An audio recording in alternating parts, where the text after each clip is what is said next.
নমস্কাৰ প্ৰজ্ঞালৈ স্বাগতম জনাইছোঁ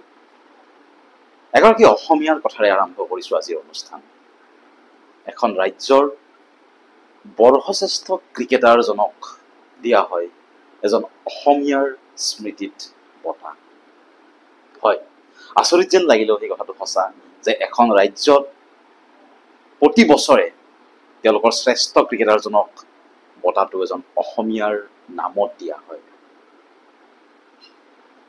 আৰু সেই যিগৰাকী ব্যক্তিৰ নামত দিয়া হয় সেই অসমীয়া ব্যক্তিগৰাকী হৈছে কিবা এটা ক্ষেত্ৰত প্ৰথম অসমীয়া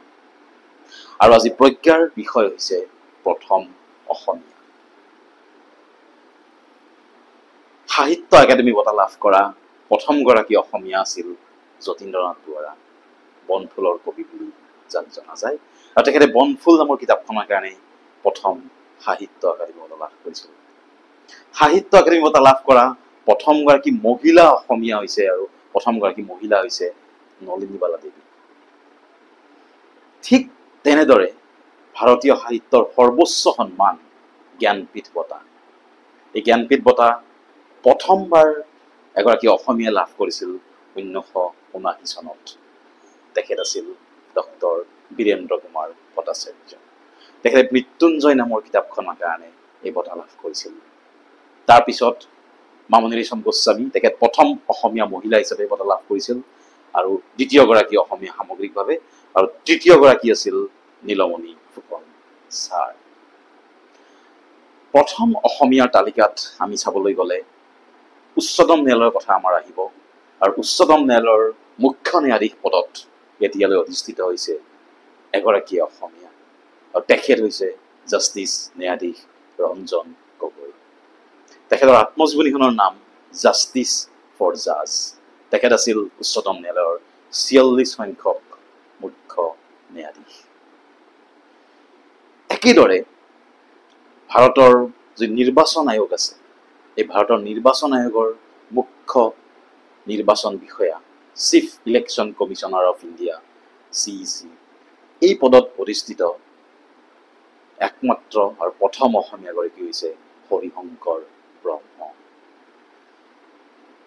ৰাষ্ট্ৰপতিৰ কথা যদি আমি আলোচনা কৰোঁ ৰাষ্ট্ৰপতি পদতো এতিয়ালৈ মাত্ৰ এগৰাকী অসমীয়া ব্যক্তি অধিষ্ঠিত হৈছে তেখেত হৈছে ফখৰুদ্দিন আলী আহমেদ এনেধৰণে প্ৰথম অসমীয়া বিভিন্ন প্ৰতিযোগিতামূলক পৰীক্ষা বা কুইজৰ প্ৰতিযোগিতা প্ৰথম অসমীয়াৰ বিষয়ে বা প্ৰথম ভাৰতীয় প্ৰথমজনৰ বিষয়ে প্ৰশ্ন আহে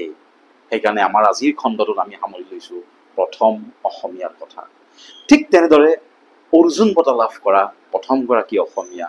ভোগেশ্বৰ বৰুৱা ভোগেশ্বৰ বৰুৱাই 1966 চনৰ বেংকক এছিয়ান গেমছত 800 মিটাৰ দৌৰত স্বৰ্ণ পদক লাভ কৰিছিল আৰু তাৰ পিছতেই তেখেতক অৰ্জুন বঁটাৰে সন্মানিত কৰা হৈছিল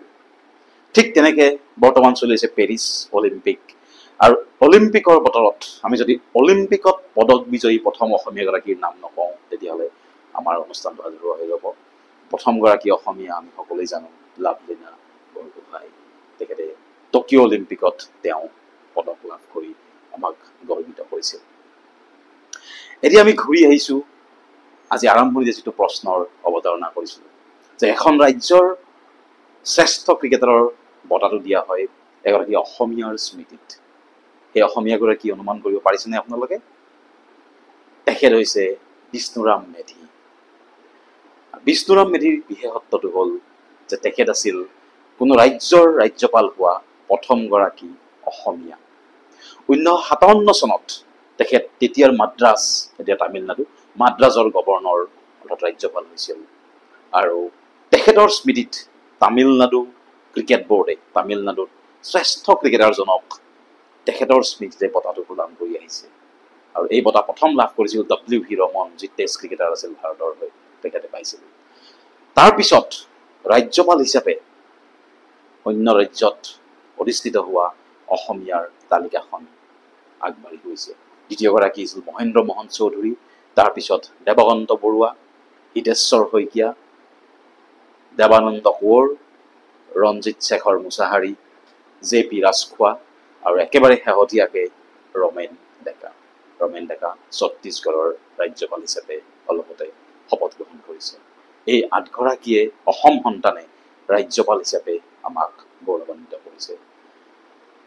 আজিৰ প্ৰজ্ঞাত আমি প্ৰথম অসমীয়াৰ বিষয়ে আপোনালোকক অৱগত কৰিলোঁ। নিশ্চিতভাৱে আপোনালোকৰ ক'ৰবাত নহয় ক'ৰবাত এই তথ্যখিনি কামত দিব। কেৱল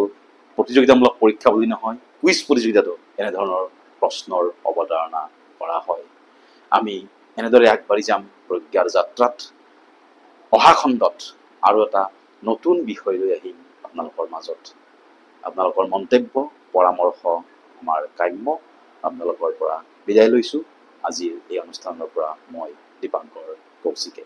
নমস্কাৰ, ধন্যবাদ।